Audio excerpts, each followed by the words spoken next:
Ja, kære naboer, jeg vil prøve at lave en lille vejledning i, hvordan vi kan skifte kanaler på vores WOW-opsætning. Det er sådan, at man har 11 forskellige kanaler, hvor man kan modtage signalet på. Og hvis man har den samme kanal i alle husene, vil de kunne forstyrre hinanden.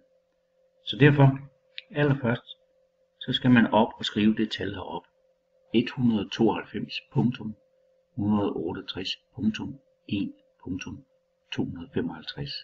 Når man har skrevet det ind i den her browser og trykker på Enter, så kommer man til en skærmside, som ser sådan her ud.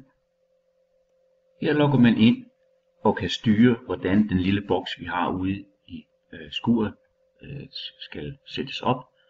Her hvor der står View, så bruger man et brugernavn med stort U, S-E-R, og det samme med passwordet, det er også U-S-E-R.